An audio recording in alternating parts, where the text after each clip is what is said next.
तो बता दें कि श्रीगंगानगर में मोटर मार्केट की एक दुकान में आग लगने से हड़कंप मच गया। आग की वजह से दुकान में रखे सामान जलकर खाक हो चुके हैं। आग की लपटें इतनी तेज थी कि इसे बुझाने में दमकल की गाड़ियों को कड़ी मशक्कत करनी पड़ रही है। ये घटना शिव चौक की है। हालांकि आग कैसे लगी ये फिलहाल साफ नहीं हो पाया है। तस्वीरें आप देख सकते हैं किस तरीके से आग की लपटें उठ रही हैं। उसको देखकर ही आप अंदाजा लगा सकते हैं कि कितनी भीषण ये आग है। आग किस वजह से लगी है फिलहाल ये साफ नहीं हो पाया है। मोटर मार्केट की एक दुकान में ये आग लगी है और मौके पर अफरा तफरी मच गई। आप देख सकते हैं कितनी भीषण ये आग लगी है। क्या कुछ कारण रहे हैं हालांकि ये साफ नहीं हो पाए हैं। तो आपकी टीवी स्क्रीन पर तस्वीरें आप देख सकते हैं। ये दुकान में आग लगी है। श्रीगंगानगर की ये दुकान है। मोटर मार्केट में ये दुकान स्थित है जहां पर एक दुकान में आग लगने से हड़कंप मच गया। देखते ही देखते आग बेकाबू होती गई, भीषण रूप लेती गई और जो दुकान में सामान रखे थे पूरे तरीके से जलकर खाक हो चुके हैं। तो तस्वीरें आप देख सकते हैं। तस्वीरें श्रीगंगानगर से है जहां पर मोटर मार्केट की एक दुकान में भीषण आग लग गई। मौके पर अफरा तफरी मच गई और काफी मशक्कत के लिए दमकल की गाड़ियों को यहां पर लगाया गया। आग इतनी तेज थी कि इसे बुझाने में दमकल की गाड़ियों को कड़ी मशक्कत करनी पड़ी और दुकान में जितना भी सामान रखा हुआ था वो देखते ही देखते खाक हो चुका था। तो आप देख सकते हैं किस तरीके से मौके पर अफरा तफरी मच गई, हड़कंप मच गया और तस्वीरों को देखकर ही आप अंदाजा लगा सकते हैं कि कितनी भीषण ये आग रही होगी। तो आग से दुकान का सामान पूरे तरीके से जल चुका है और एक बड़ा नुकसान। आगे बढ़ते हैं। लॉकडाउन का तीसरा फेज चल रहा है और इस दौरान शराब की दुकानें भी खुल चुकी हैं। ऐसे में इसके साइड इफेक्ट भी देखने को मिल रहे हैं। ताजा मामला जयपुर के मानसरोवर इलाके का है। यहाँ 2 कार सवार शराबियों ने जमकर उत्पात मचाया। इसकी शिकायत मिलने पर पुलिस ने इन्हें पकड़ने की कोशिश की तो ये बदमाश कार की स्पीड तेज कर भागने लगे। इस दौरान कई गाड़ियों को भी टक्कर मार दी, साथ ही पुलिसकर्मियों को भी टक्कर मारने की कोशिश की। हालांकि कुछ दूर जाने के बाद लोगों ने इन बदमाशों को पकड़ लिया और जमकर इनकी धुनाई कर दी। इसके बाद पुलिस इन्हें थाने ले आई और मामला दर्ज कर जांच शुरू कर दी गई।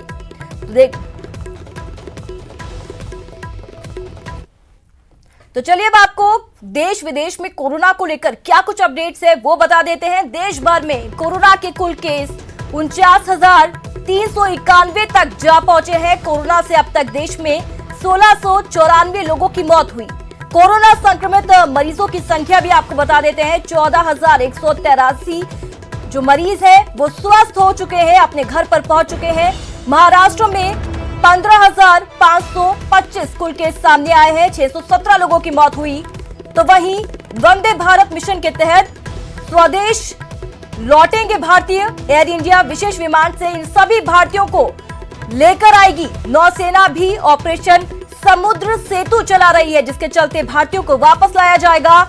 दुनिया भर में 36,62,000 लोग संक्रमित हैं। अब तक 2,57,000 लोगों की इस संक्रमण के चलते मौत हुई। अमेरिका में 10 लाख केस सामने आए। 72,000 लोगों की कोरोना ने अब तक जान ले ली है।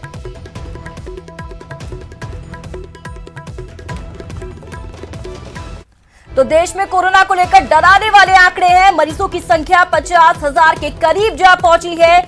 दुनिया में 15वें स्थान पर इसी के साथ भारत जा पहुंचा है। देश में कोरोना मरीजों की संख्या 49,391 पहुंच गई है। देश में कोरोना से 1694 लोगों की अब तक मौत हुई।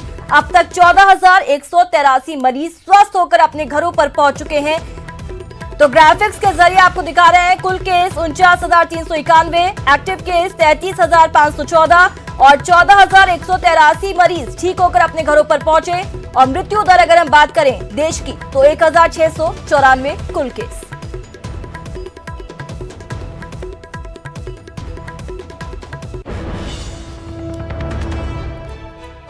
तो चलिए अब आपको प्रदेश में कोरोना पर क्या कुछ अपडेट है वो बताते हैं। कोरोना पॉजिटिव की संख्या राजस्थान में 3,240 तक जा पहुंची है। पिछले 12 घंटे में 82 नए केस मिले हैं। कोरोना से अब तक 92 लोगों की मौत हुई। ठीक होने के बाद 1,131 लोग डिस्चार्ज हुए हैं। तो वहीं प्रदेश में अब तक 1552 एक्टिव केस सामने आए। और चलिए ग्राफिक्स के जरिए आपको समझाते हैं। राजस्थान में कुल केस 3240, एक्टिव केस 1552। तो वहीं ठीक होने वालों का आंकड़ा भी हम आपको लगातार बता रहे हैं और मैप के जरिए आपको दिखाते हैं कि क्या कुछ हालात है। जयपुर में 1074, जोधपुर में 855 कुल केस, कोटा में 221, अजमेर में 181, टोंक में 136, नागौर में 119 केस, तो भरतपुर में 116, चित्तौड़गढ़ में 100, बांसवाड़ा में 66, तो भीलवाड़ा में 39 केस अब तक कोरोना के सामने आए। और बड़ा अपडेट कोरोना से जुड़ा। कोरोना के खिलाफ जंग में राजस्थान अव्वल बना हुआ है। राजस्थान की रिकवरी दर सबसे ज्यादा यहां पर सिद्ध हुई है। आपको बता दें 46.98% राजस्थान की रिकवरी रेट है। पंजाब की रिकवरी दर सबसे कम दर्ज की गई है 10.3439%। तमिलनाडु दूसरे और मध्य प्रदेश तीसरे स्थान पर है। तो देश में कोरोना से रिकवरी दर 27.66% बनी हुई है। तो राजस्थान के लिए ये राहत की खबर और एक अच्छी खबर। तो चलिए आगे बढ़ते हैं और अब बात कोरोना पर हो रही सियासी वार और पलटवार की। कोरोना काल में केंद्र सरकार के फैसले पर कांग्रेस ने फिर से सवाल उठाए हैं। प्रदेश के सीएम गहलोत ने भी केंद्र पर सही रवैया न अपनाने का आरोप लगाया।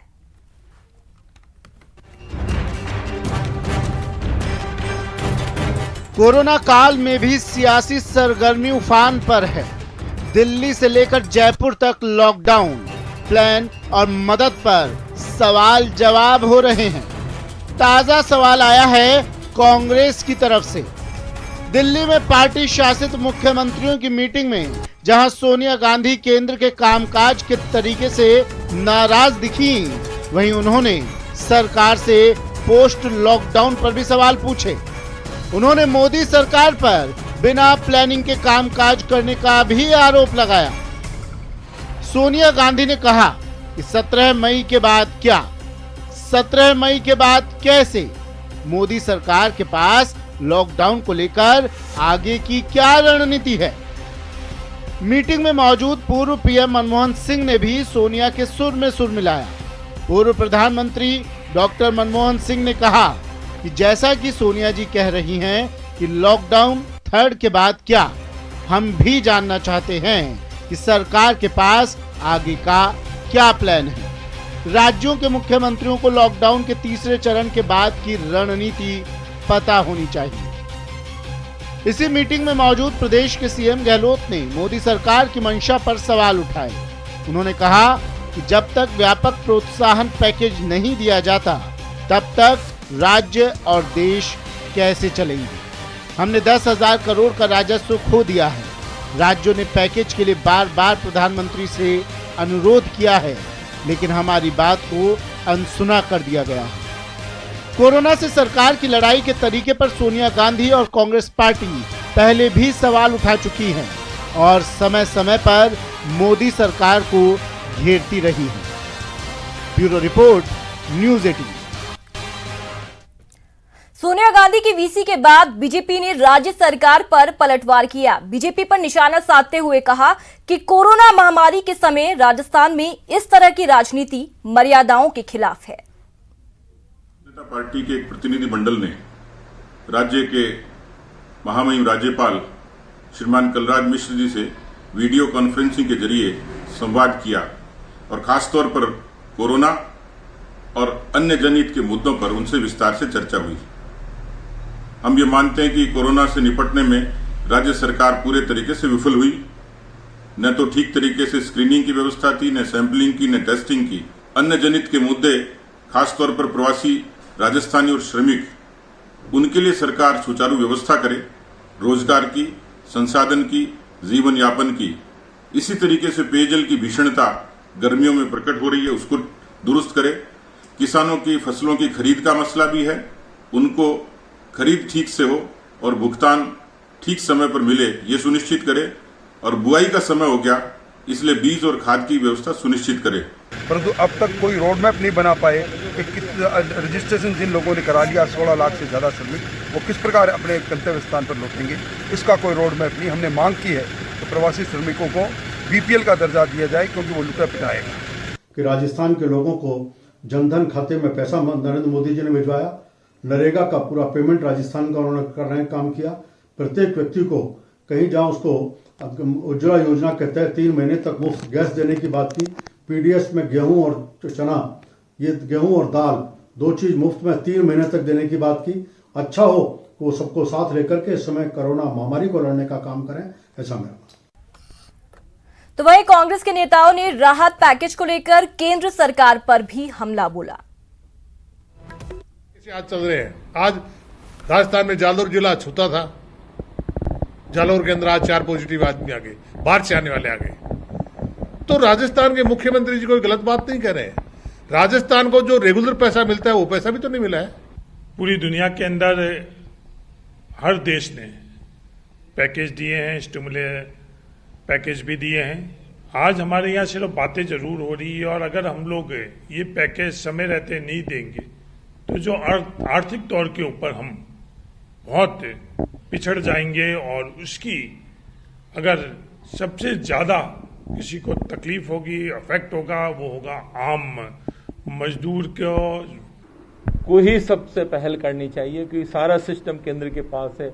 आज जो पैसा जा रहा है जीएसटी के माध्यम से, वो सारा पैसा भारत सरकार के पास होता है। भारत सरकार ही राज्य सरकार को पैसा देगी, उनकी आर्थिक स्थिति मजबूत करेंगी तो स्टेट और देश।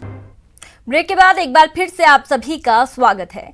कोरोना को लेकर कोई कंफ्यूजन ना रहे, लोगों को सही और पूरी जानकारी मिले, इसी वजह से न्यूज 18 ने कोरोना कंट्रोल रूम बनाया है, जहां पर हम दर्शकों के मन में उठ रहे सवालों के जवाब अपने एक्सपर्ट और डॉक्टर के जरिए देने की कोशिश कर रहे हैं। इसी कड़ी में आज हमारे साथ जुड़े हैं मेरठ से senior physician doctor Virottam Tomar, जिन्होंने दर्शकों के सवालों के जवाब दिए और सभी की आशंकाओं को दूर किया।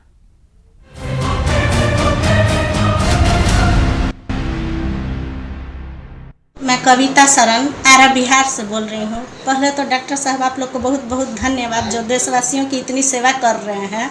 मैं पूछना चाहती हूँ कि हम अपनी दिनचर्या किस प्रकार रखें जो कोरोना से बचा जा सके। मैं सुनीता सिन्हा झारखंड हजारीबाग से ये जानना चाहती हूँ कि देश में कोरोना के मरीज दिन पर दिन बढ़ रहे हैं, हमें अपनी दिनचर्या कैसी रखनी चाहिए जिससे हम इस बीमारी से बच सकें। मैं सिर्वी गया से बोल रही हूँ। मैं यह जानना चाहती हूँ कि देश में कोरोना के मरीज दिन पर दिन बढ़े जा रहे हैं, ऐसे में हमें अपनी दिनचर्या कैसी रखनी चाहिए जिससे हम इस बीमारी से बच सकें। सबसे पहले मेरी अपील है कि लोग बाहर ना निकलें, घरों के अंदर ही रहें, बिल्कुल भी लापरवाही ना बरतें, और साथ ही अपनी दिनचर्या में अगर जैसे बाहर से आते हैं दिन में या कहीं से भी आ रहे हैं या दिन में घर पर भी हैं तो नमक के गुनगुने पानी से गरारे सुबह और शाम करें।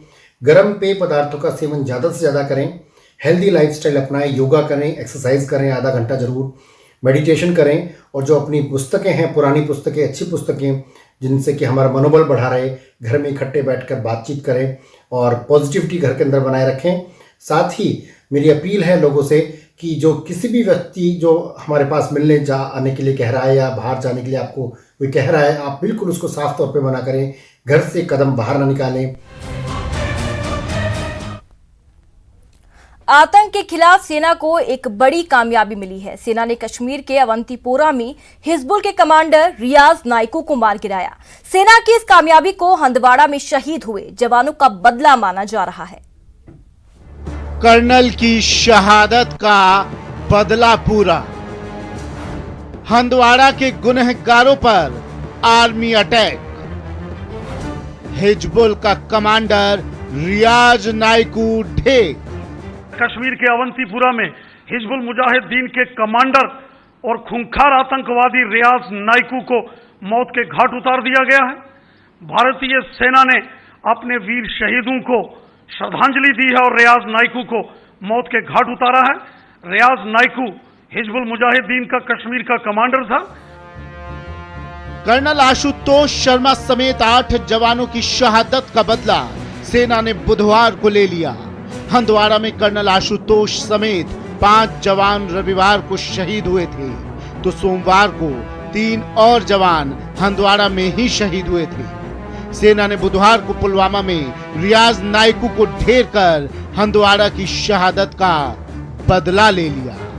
नाइकू के साथ छिपे एक और आतंकी को भी सेना ने मार गिराया। आपको बताएंगे कि सेना की एक कामयाबी कितनी बड़ी है।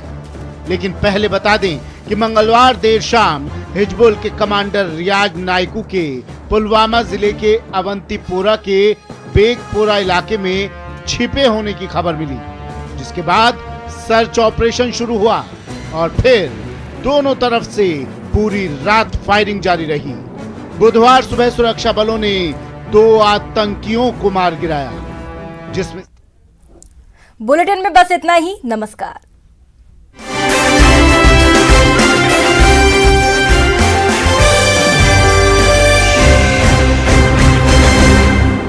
जिंदगी